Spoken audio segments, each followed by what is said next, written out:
Welcome one and welcome all. Here we are again, ready to upgrade another Atari 8-bit computer.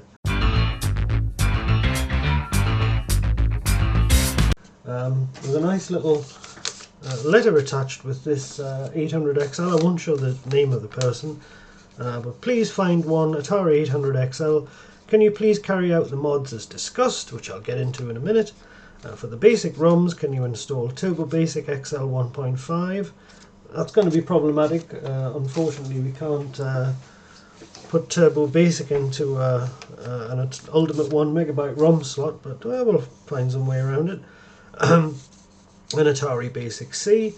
I've heard about the Veronica Basic. I'm not sure if that's if that is only on cartridge. I'll leave it to you if it's possible to install. I like to program in BASIC, so any other BASIC you can install would be great. So obvious choice there would be Altera Basic, which fits in 8K. I've also just come into possession of another 800XL, not working unfortunately, just shows a grey screen.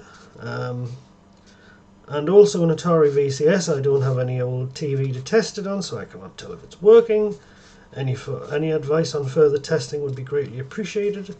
If I haven't responded to that question, I must get around to it. I hope it arrives to you in one piece. Regards.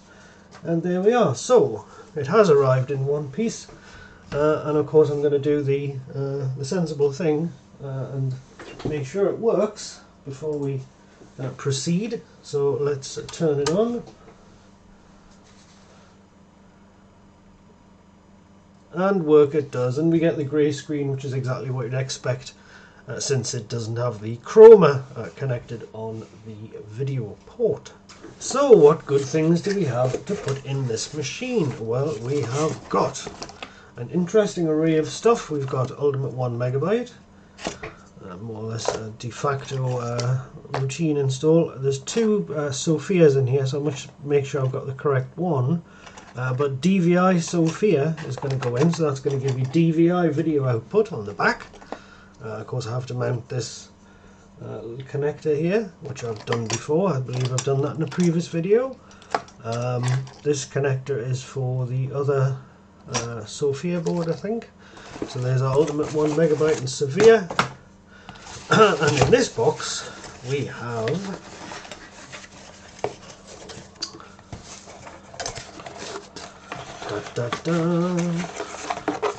Rapidus and Adaptus. So this is the kit you get when you want to put a Rapidus board, which is, for those who don't know what it is and will rage in the comments, Rapidus is a CPU accelerator which gives you a 65 C816 CPU, Western Digital, running at 20 MHz, and the original CPU goes in here, so you have two modes of operation. And these adapters here, now the problem with this is that the CPU on the XL is right at the front of the board underneath the keyboard, so we can't possibly mount this board here. It has to go towards the back. So this contraption here is going to allow us to do exactly that. Likewise with the Ultimate 1MB, for those who aren't aware what that is and have tuned into the video, that is a 1MB memory expansion, which brings it provides the computer with a kind of a BIOS setup menu and a lot of other stuff. And Sophia, as you can see, provides you with DVI video output. So we know the machine works, so we can go ahead and commence.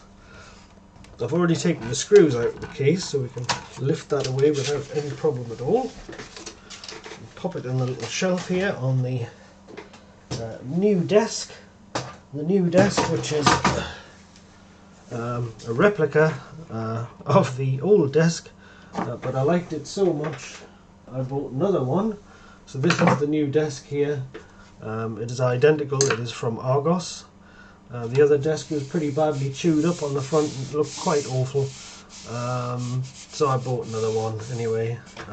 Not before I had bought a rather larger desk from a charity shop, and the desk was so large that it was actually too big for the room and I couldn't move, so I had to revise my plans, and now we've got the same desk we basically started with, but it looks a bit nicer for the videos. So we're going to take the motherboard out of the machine, of course.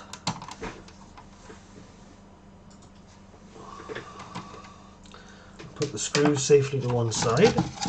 Now the good thing here is that when I install this stuff, there isn't going to be a great deal to do in the way of desoldering ICs, because this lovely motherboard is fully socketed, as you can see.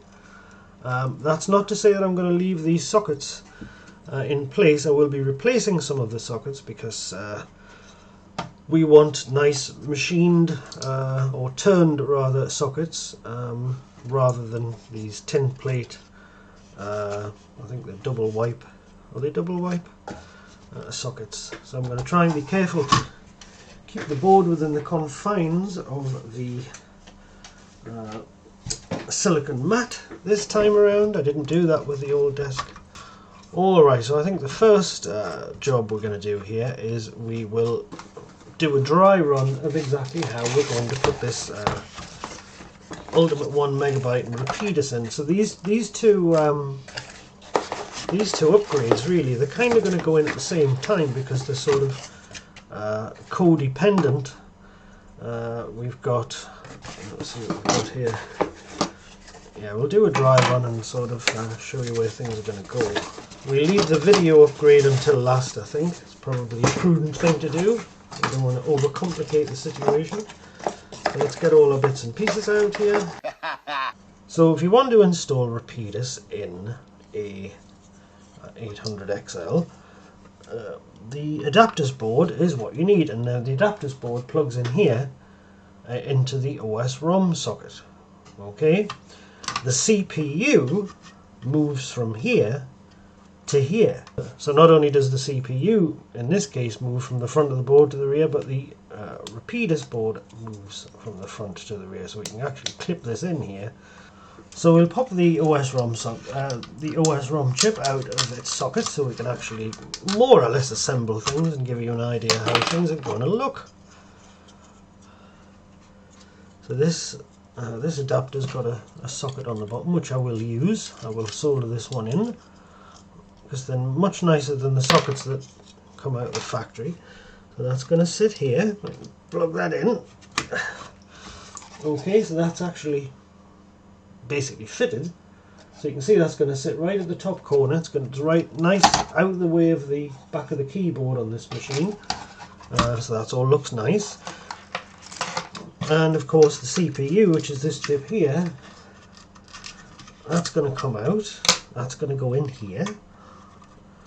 It's like a jigsaw puzzle.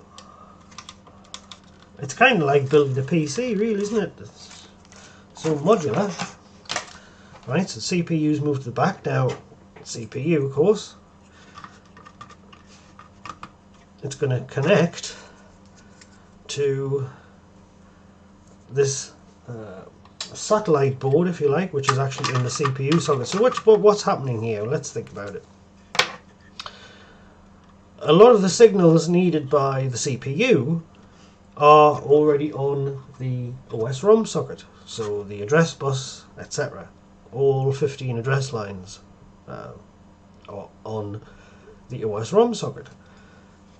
So what's missing, we can take from the CPU socket and move it over here so that the CPU has all the signals it needs, and we've still got a socket here where you could actually put the, if you didn't want to put Ultimate 1MB in this machine, you could put the OS-ROM socket in here and you'd be done basically once you connect this cable together. But in this case, of course, that will be occupied by the Ultimate 1MB connector here, so we've got to figure out where we're going to put things, but we won't get ahead of ourselves anyway. So this socket here is going to take another set of signals that are missing from the OS-ROM socket, and it's going to send them to the adapters at the back. So we'll plug this in. Now pin 1 is going to be the square pin, so that means that the red stripe goes at this end. We can shorten this cable, of course. I'm not going to just bung it in. You're a better man than I am, Bung Did Din. Yep, pin 1's at that end, so that's going to go on like that. Okay, something along those lines, and yeah, we're almost done, but we've still got the ultimate 1 megabyte to add as well, so we're going to have to figure out where we're going to put it. We can't put it there because it will get in the way of the keyboard. We may end up having to put it up here, which would make a lot of sense actually. That's where I would put the thing on an XE machine. Normally I put the ultimate 1 megabyte up here on an XL because there's really no reason not to, and it keeps the cables nice and short from the MMU and the US ROM socket, but in this case that's not really going to work, so I think we'll put them over there, and this is going to reach. Obviously I'm going to alter the cables. The problem we're going to have is running the larger ribbon cable right across to the other side of the board, but there's not really much we can do about that. Perhaps we should have a little look at Latharek's instructions and see where he would advocate putting them out. I would imagine that he does something along these lines. How he manages to make this cable run from this side to that side, I do not know, but we'll find out. So that is basically what we're going to do, and then when that's all done, we'll take this off as well, because that will be getting replaced with a DVI connector. Put our ultimate 1 megabyte there, put our Sophia will go in the GTI socket, which is right here, and that will have a cable going to the DVI connector. It'll all look very nice, it'll all look very neat. We still have the 4 connections, of course, additional connections for the ultimate 1 megabyte, but something even nicer is that we can pick those off the adapters as well, because Latharek had the good sense to include a header here, which I'll show you if I move it closer to the camera. You see the 4 little connections. If it would focus, it would be great if you would focus. Yeah, there we go. So though you may recognize those 4 connections, phi 2, read write, reset and halt. They also they are exactly the signals that we need for the ultimate 1 megabyte, but unfortunately the supplied wire won't stretch that far. It's a bit of a shame, unless we mounted it sideways. Perhaps that's an option, I don't know. But I don't generally use these anyway. I would have done if it had been long enough, but it isn't, so I won't. So we'll solder a little header there as well, so that we can unplug everything, because we don't do stuff that can't be taken out and put back in. So that gives you an idea of what we're going to do. And as far as the case is concerned, on the back here, this case is a little bit yellow, but we've had some sunny days. I may consult with the owner and ask him if he wants me to do any sort of cleaning. I think that's the least I could do is a basic clean, but it looks a lot yellower than it does on camera, believe me. If I put some paper next to it, for example, and the white balance, you can see that we have a yellowed case situation here. But around about here we're going to have a rectangle cut out with the DVI connector, and then we're going to have another little circle nearby where we're going to have a headphone jack for the audio, because there's no provision on the Sophia to carry digital audio. So I think what we should do is have a little look, just as some examples, just to give ourselves a few ideas of how we might align things, or how Latharek aligns things, and then we'll come back in, we'll make a start in earnest. Alright, so Atari 8-bit upgrades, Rapidus for XL computers. Here we go. So no doubt we'll have a picture of Rapidus. Oh, here's a photograph. So that shows adapters, as I've showed you already. But where do we have Rapidus and ultimate 1 megabyte in the same? Oh, let's have a look at this instead. Alright, so he's put adapters in, and he's run his cables there. Right, so there's the 4-way ultimate 1 megabyte cable. He's about to plug that in, I assume. Has he soldered a header on? He has. There we go, so that's in. So there's the Ultimate 1MB board. Excellent, excellent. And he's describing the connections. Marvellous, marvellous. So where is the Ultimate going to go?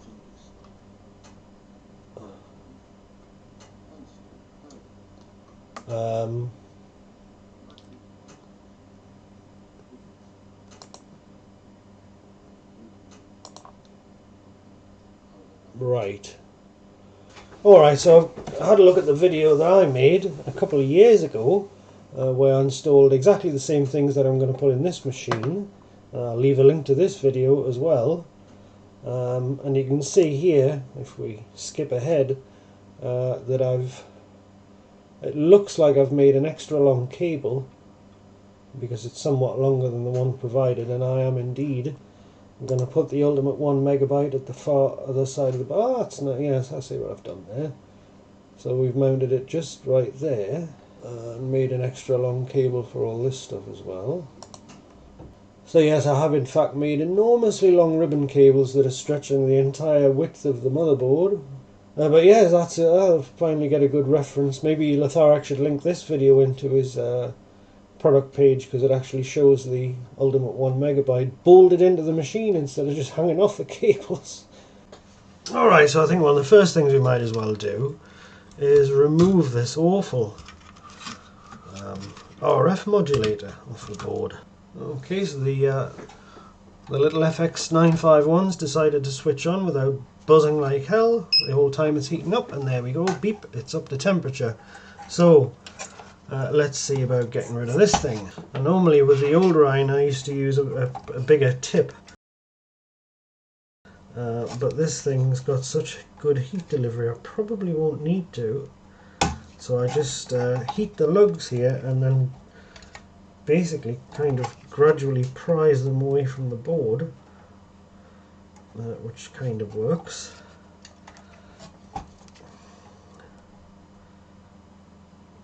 So that one's almost lifted free already. Just go around the side ones.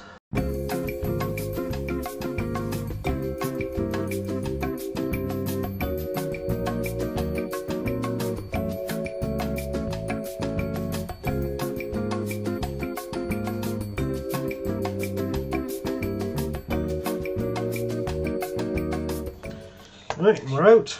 And don't be surprised if the plate through gets dragged out the hole using this method, but it's not really important because we've still got anchor points on the top here, which we will use later on. So there you go, you can see that's come off nice and cleanly, and we can just clean out those extra little bits of solder. Now what I have done, of course, is dragged out the bottom half of the plate through on these lugs on the underside of the board, which I didn't really want to do because I'm going to use these later on. We're helpfully provided with some little holes here that we can attach some little pins, and the idea is that the other ends of the pins go through here and allow you to mount the connector to the back of the machine. But it's actually, if I use them, it's going to be a little bit far back. I actually want this to be more flush with the back of the machine, so I'll probably fashion some, extend these slots a little bit, but we'll worry about that later on. Things wouldn't be very exciting if we didn't have to innovate at some point along the way. But the obvious drawback is, of course, that since we don't have the plate on the back here, we're not going to be able to flow the solder through from the back of the board. Alright, so I've wicked away all the excess solder on this rear part. Okay, so that looks reasonably presentable, I think. So let's say we're going to have this is obviously going to be somewhere around here when we come to assemble it. We want this. I think the place I put the other one in the other video was pretty sensible, actually. It's as good a place as any, just about round here.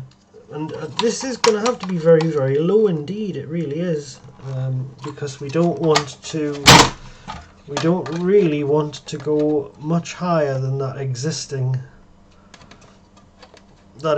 hole at the back. You can see it's very low.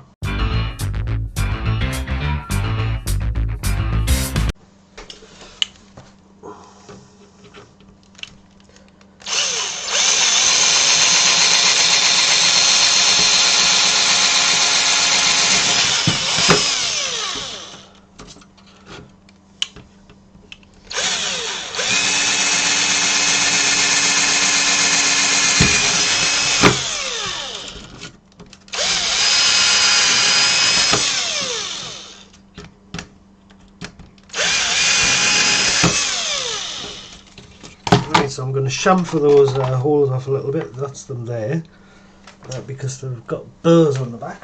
Using this.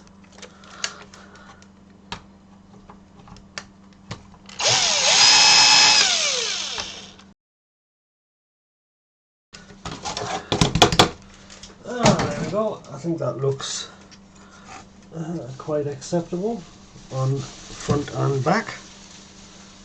Currently in the midst of some sort of biblical hailstorm outside at the moment, and I'm not particularly, and although I'm not a religious individual, I do not use the word biblical lightly in the current climate. We've had storms, we've had plagues, and now we have a hailstorm, so yes, very interesting. So anyway, I think that looks quite nice. So there's the other mounting holes for our Ultimate 1MB. So I'm going to go away now and try and find some pylons.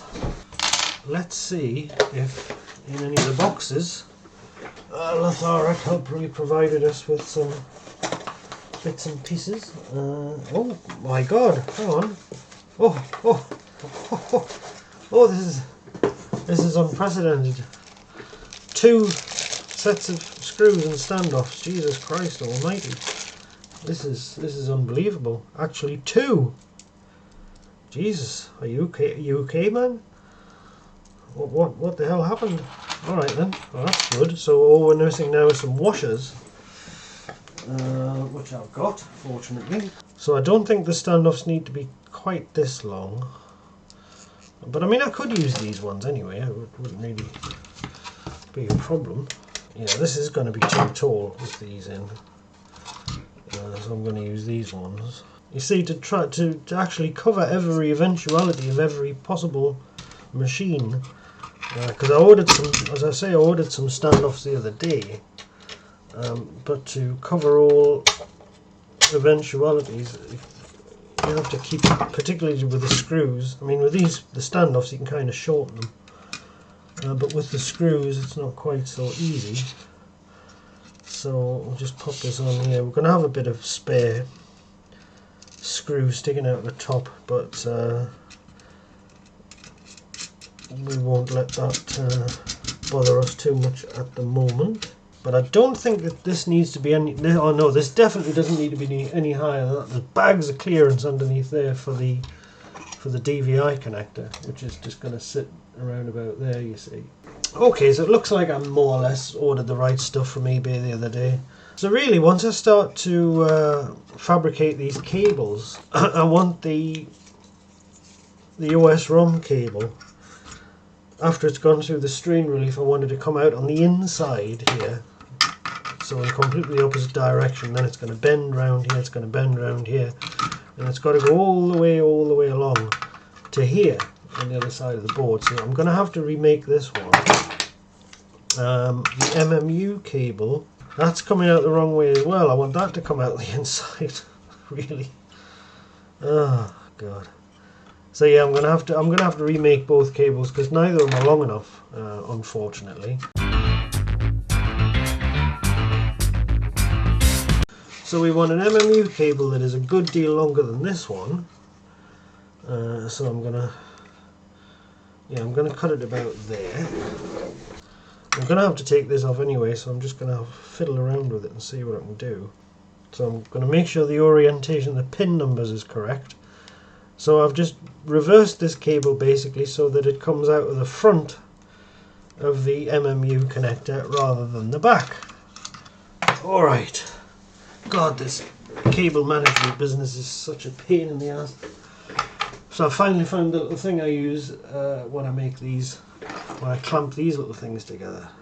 Looks like it's gone on reasonably straight. Tighten the vise. Cut off the excess. So this is going to plug in where the MMU went, which I'm now going to remove. Okay, so that's going to plug in here like so, and then we can set about routing the rest of the thing around. So we can see how we're going to get it from A to B, as it were.